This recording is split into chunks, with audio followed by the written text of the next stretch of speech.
बनाने में हमें कुछ चीज़ों को सेक्रीफाइस करना पड़ता है कई चीज़ों के लिए। लोग कहते हैं गरीब लोगों को ही तंग करते हैं, ऐसा नहीं है। आप सब लोग भी हमारे अपने लोग हैं, लेकिन व्यवस्था बनाने के लिए कई बार हमें आगे पीछे होना पड़ता है। अब आप लोगों को दिक्कत आ रही है कि आप लोग फड़ी लगा के ये अपनी रोजी रोटी कमाते थे, उसमें आपको दिक्कत आ रही है, लेकिन आप लोगों की व्यवस्था के लिए सब लोग प्रयास कर रहे हैं। विधायक जी प्रयास कर रहे हैं, कमिश्नर साहब प्रयास कर रहे हैं, हमारा भी पूरा प्रयास है कि आप लोगों के लिए भी प्रॉपर व्यवस्था हो, आप लोगों को एक अपना स्थान मिले जहां आप लोग आराम से खड़े होके बैठ के अपनी रोजी रोटी चला सके। अभी आप सब लोग जानते हैं जो दुकानदार बवाल कर रहे हैं कि हमने फड़ी हटवा दी या कुछ भी कर दिया। ईमानदारी और सच्चाई तो ये है कि आप सब लोग लगभग 10,000 15,000 हर कोई व्यक्ति देता था उनको किराया, आप लोग देते थे ना, और दुकानदार लेते भी थे। और जो विरोध कर रहे हैं इस चीज का, उन लोगों को वास्तव में समस्या भी यही है, क्योंकि उनकी जो परमानेंट इनकम थी ना वो खत्म हो गई है। अब एक फड़ी वाला यहाँ पे आता है, उसने यही समस्या रखी अपनी कि भाई मुझे मेरी फड़ी हटा दी गई, रोजी रोटी कैसे चलेगी। मैंने उससे पूछा किराया कितना देता था दुकानदार को, तो उसने कहा कुछ नहीं।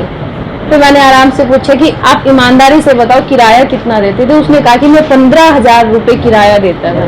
और वो काम क्या करता था, सर्दियों के मौसम में तो जुराबे बेचता था और गर्मियों के मौसम में अब बच्चों की निक्कर बनियाने बेचता है। अब आप लोग खुद सोचिए कि एक फड़ी वाला जो बच्चों की निक्कर बनियान बेचता है वो 15,000 रुपये तो किराया देता है, तो कमाता कितना होगा।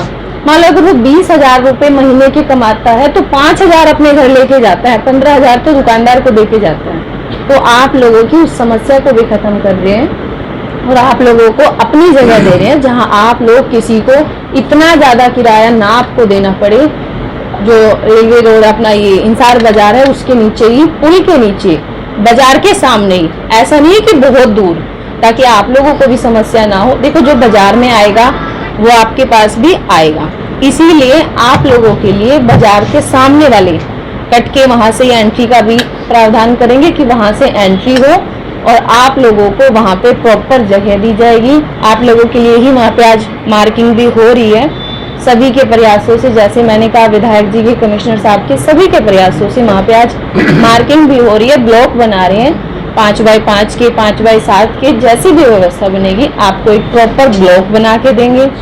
उसमें आप अपनी रेडी फड़ी जो भी लगाते हैं वो आप वहाँ पे लगा सकते हैं, लेकिन उसके लिए आप लोगों को भी सहयोग करना पड़ेगा। सबसे पहले तो आपने क्या करना है कि आप लोग भी काफी टाइम से देखो वहाँ पे काम कर रहे हैं। कुछ लोगों का कहना है कि हम लोग तो वहाँ पे कई साल से थे, हम लोग तो 15 साल से या 20 साल से हमारी तो यही रोजी रोटी थी।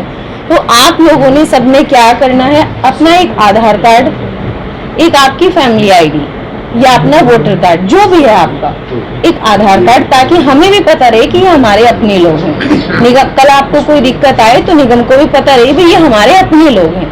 इसलिए आप अपना एक आधार कार्ड और एक फैमिली आईडी, ये 2 चीजें, और उस पर आप जिस भी बाजार में फड़ी लगाते थे उस बाजार के प्रधान के एक सिग्नेचर, ठीक है, अपने 2 दुकानदारों के, ताकि ऐसा ना हो कि आप लोग तो 15 साल से वहां फड़ी लगा रहे थे, इस बारे में कोई नया आ जाए, आप लोगों को जगह ना मिले और उनको जगह मिल जाए। तो इसलिए किसी 2 दुकानदार के आपने साइन करा के लाने हैं कि हम लोग 5 साल से या 7 साल से या जितने भी टाइम से, लेकिन 5 साल मिनिमम भाई हमें हो गए हैं, हम यहाँ फड़ी लगा रहे थे। तो आप लोगों ने, दीपक राणा जी का ऑफिस यहीं पे है, आपने अपना वो आधार कार्ड, अपनी फैमिली आईडी साइन करा के दीपक राणा जी के ऑफिस में आपने जमा करवाना है, ठीक है। उसके बाद 2-4 दिन में आप लोगों की व्यवस्था बन जाएगी, आप लोगों को वहाँ पे प्रॉपर जगह मिल जाएगी। सत्य खबर, सत्य, सटीक, बेबाक।